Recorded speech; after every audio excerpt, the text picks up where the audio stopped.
በገጠር አካባቢ አንድ ሴት አግብታ ህግ የላትም ከተባለች ሙሽራዋ ምን ስትሆን ነው?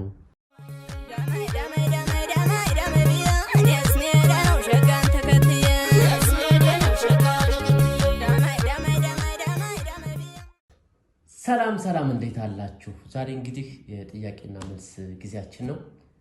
ሜሪዬን ጥያቄ ጠይቃታለሁ። ከመለሰች የሚገርም ሽልማት አላት።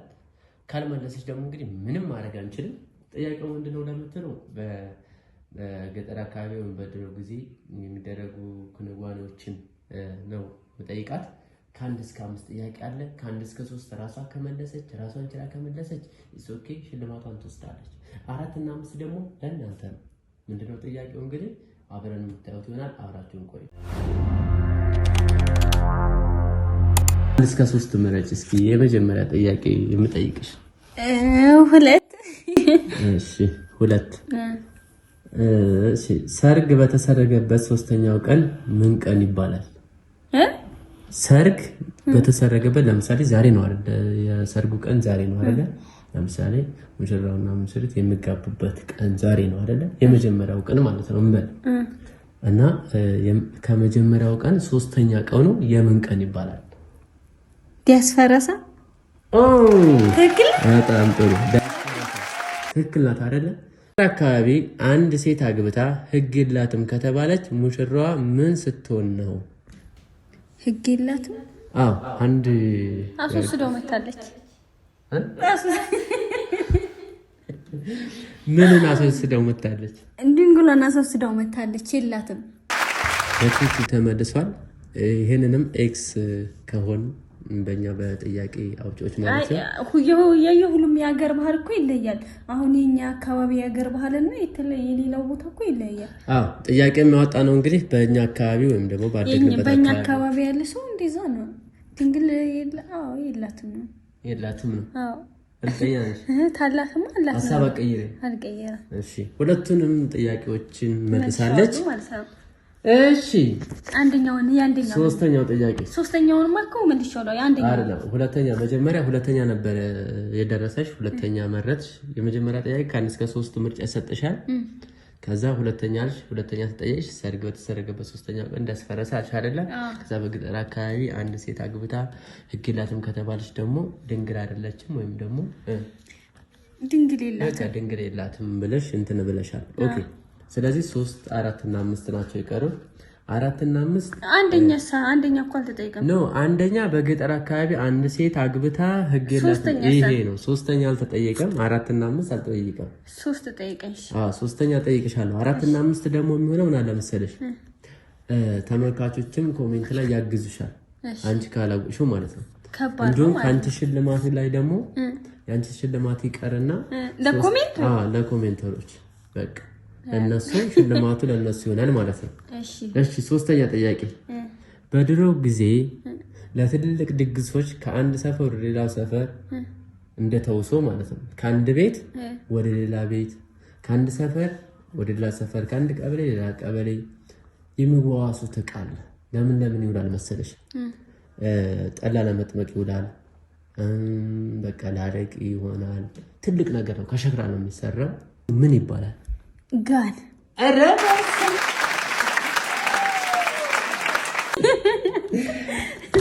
በጣም ትልቅ ነው። በጣም እሺ በራሴ ደግሞ በራሴ አሁን ጥያቄ ልጠይቅሽ። እሺ እህል ተወቅቶ የሚቀመጥበት እህል ተተወቃ በኋላ ዱማ ነው አይደል የሚወቃው? ከውዱማ ተቋጥሮ ወደ ቤት ይገባል አይደል? ቤት ውስጥ እህል የሚያስቀምጡበት ምን ይባላል?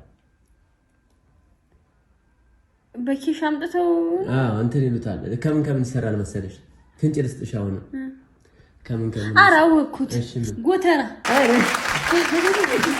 ጎተራ መልሰዋለች። አልዘለቅናትም። እሺ 4 እና 5 ያንቺና የኮሜንታተሮች ነው።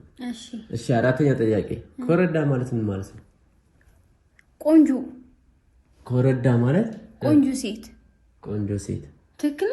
እናንተ ማግዛት ኮሜንት ላይ እንግዲህ በእናንተ አስተያየት ነው። አይ አሁን አልናገርም ብያለሁ። 4 እና 5 ድንግል አለ ሴት ኮረዳ ማለት ቆንጆ ወይም ቆንጆ ሴት ማለት ቆንጆ ሴት ወይም ድንግል ያላት ሴት አንድ ምረጭ። ቆንጆ ሴት ወጣት የሆነች ኮረዳ ማለት ገና ምንም ያልተነካካች ወጣት የሆነች ሴት ምን ያልተነካካች ማለት በቃ ማለት በቃ ወጣት ሴት ገና እሺ በቃ ይለፍሽ በቃ ማለት ምክንያቱም ኮሜንት ላይ እንትን ስለሚመለሱ ስለሚያግዙሽ ማለት ነው። ትክክልና ካላችሁ ብዙ ሰው ትክክልና ካለ መልሰሽዋል ማለት ነው። አይ አይደለችም ብሎ ክርክር ካመጣ ደግሞ አልመለሽውም ማለት ነው። ስለዚህ አምስተኛ ውርጋጥ ማለት ነው። አንተ ውርጋጥ ይላል። አሁን ለምሳሌ የገጠር ሰው እኮ ውርጋጥማ ያው እንደ ኮረዳ እንደማለት ነው። ኮረዳ ለሴቱ ነው። ውርጋጥ ደግሞ ለወንድ። ቆይ ልሞክረው። ውርጋጥ ማለት በጣም አስቸጋሪ ልጅ። አስቸጋሪ እርግጠኛ ነሽ? ውርጋጥ ይሄ ወረገጥ አደገ እንደማለት ነው። ወረገጥ ይሄ ውርጋጥ ሆነ። ወጠጤ ለበግ ነው። ውርጋጥ ማለት አደገ ይሄ ልጅ ወረገጠ አደገ እንደማለት ነው። ጎረመሰ እንደማለት መሰለኝ ውርጋጥ። ወይም ደግሞ አንድ ምረጪ። ይሄ ውርጋጥ ማለት በቃ አንድ ለምረጥ ውርጋጥ ሆነ ምናምን ጎረምሳ ማለት ነው። ውርጋጥ ማለት እሺ ተመልካቾቻችን እናንተ ደግሞ በኮሜንት ምን ትላላችሁ? አስተያየት እኔ ነኝ እርግጠኛ ነኝ አሸነፈች ሁሉንም መልሳለች ብሎ እንግዲህ ስጦታው መልካም። ውርጋጥ ማለት ምን ማለት ነውና ኮረዳ ማለት ምን ማለት ነው የሚለው ከዛ በላይ ያለውን የተሳሳተች እናንተ ታርማታላችሁ። አልሳሳትም ጎተራ ጋር ምናምን ያልሳሳት እንደዛ ከሆነ እሺ ውርጋጡን ቆንጆውን ጎረምሶን እሱን መልሼዋለሁ። ግን ኮሜንቶች ደግሞ መልሰዋለች ብለው ስጦታውን በቃ ያስፈልገኛል እንግዲህ ሜሪ እንግዲህ ስጦታውን በጣም ወደውና ስለዚህ ስጦታውን ለመቀበል ከመለሽ አይቀርም። በነገራችን ላይ ጥያቄውን ከመለሽ ስጦታውን ይሰጣል። ስለዚህ መልሼዋለሁ። እንደመለስኩት እኮ ውስጥ ምናምን ያውቀዋል። ያው ለኮሜንታተሮች ለምሳሌ አራተኛ ኮረዳ ስትይ አንዴ እንደ ቆንጆ ታያለሽ። አይ መልሼዋለሁ። በቃ ምንም ያልተነካካይ ሴት ቆንጆ ምንም ከወንድ ጋር ምንም ነገር ያልተነካካይ ቆንጆ ሴት። ለምሳሌ ቆንጆ ማለት አሁን በመልክ ቆንጆ አለ በመልክ ሳይሆን በእድሜ ገና መካከለኛ የሆነች በቃ ገና ያደገች ወጣት ሴት ይሁንሽ። ለማንኛውም እናንተም ሀሳብ አስተያየታችሁን መጻፍ ትችላላችሁ። እንዲሁም ደግሞ ሁሉንም እናንተ መመለስ ትችላል። ከ1 እስከ 5 የተዘረዘሩትንም ሆነ 4 እና 5 ለእናንተ ተተውንም ሆነ ሁሉንም የመለሰ ደግሞ የይበልጥ ደግሞ ከ1 እስከ 5 ሁሉንም መልሳለች ብላችሁ ስጦታ ላንቺ አይደለም ላንቺ ማለት ለራሳቸው የሚመልሱ ግን ደግሞ ሁሉንም ተመለሽ እኮ መጀመሪያ ላይ ስጦታ ሰጥሻል ብለኛል። ስለዚህ ስጦታ እነሱ ካገዙሽ መልሳለች ትክክል ናት ታሉ እኮ ነው። መልካም መልሳለች ትክክል ናት ካሉ እሺ አሁን ለእናንተ ሰጥቻለሁ። አሁን ደግሞ እዚሁ ላይ እንሸልምሽ ማለት ነው። እዚሁ ላይ እነሱ ያዩ የሚያሸልም ጥያቄ ወይም ጥያቄ አይደለም ነው ተሳስቻለሁ። ጥያቄ አይደለም እዚሁ የሚያሸልም አንድ ነገር አለ። ምንድነው? ምንም ልትይ ትችላለሽ፣ ምንም ታድርጊ ትችላለሽ። የፈለግሽውን ነገር አድርጊ። እኔን ማሳቅ ሸጋው በራልዬ ትመጣለህ ብዬ ነው በራልዬ ላሎ በላሎ